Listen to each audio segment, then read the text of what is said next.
You know how every love story feels sweet at the start? Little butterflies, small talks, a smile that'll make you feel seen and present. Yet this isn't one of those stories. This is about Lindsay and Randy. It started with kindness and ended with something much darker. Lindsay was 22 years old, American, adventurous. She moved to Japan to teach English, full of life, the kind of person who says hi to strangers just to be nice. She was a sweetheart.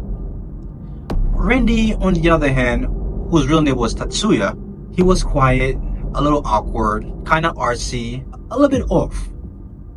So one day, while Lindsay was at the coffee shop making her order, Randy suddenly noticed her and thought she was the most beautiful woman he has ever seen.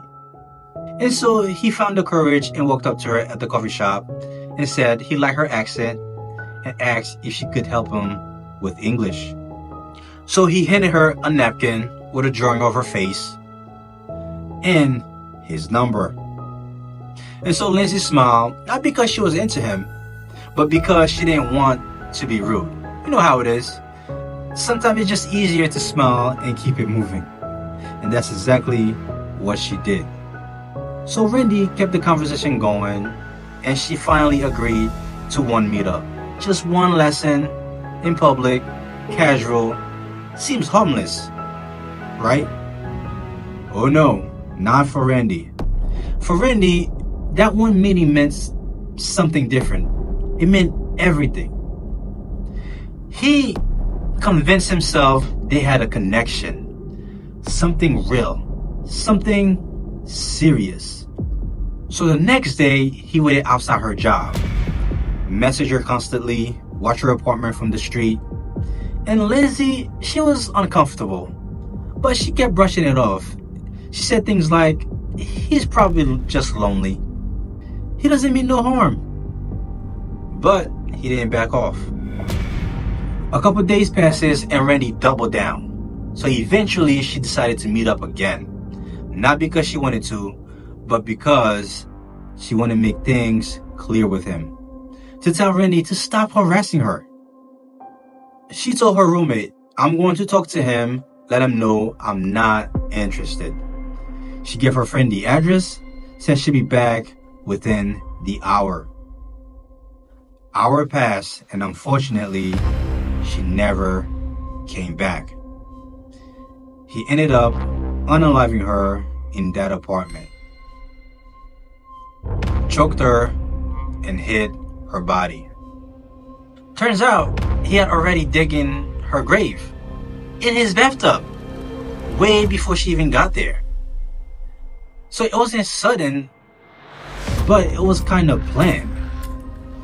After the murder, he filled the tub up with sand, wrapped her up in a tarp, and buried her right there in that apartment. Then, he shaved his head and took off barefoot, disappeared for 2 years. While her family grieved and begged for answers, he was out there changing his face, hiding in plain sight. He ended up getting plastic surgery, changed his jawline, took a construction job, lived in a tiny capsule hotels. Time to time, he would write in his journals and say stuff like, if she had just loved me, I would have done this. But as we all know, this wasn't love. This was control.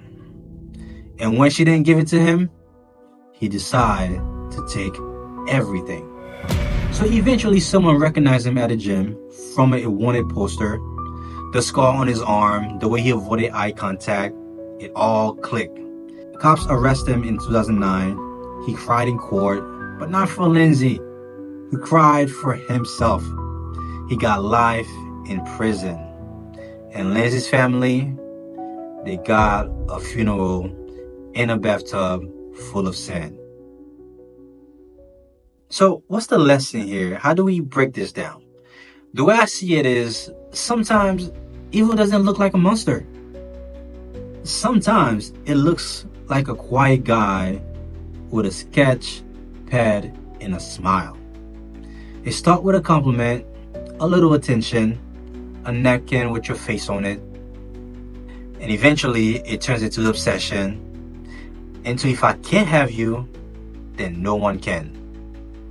She thought she was just being polite, thought kindness was the right move, but all he needed was a sliver of hope.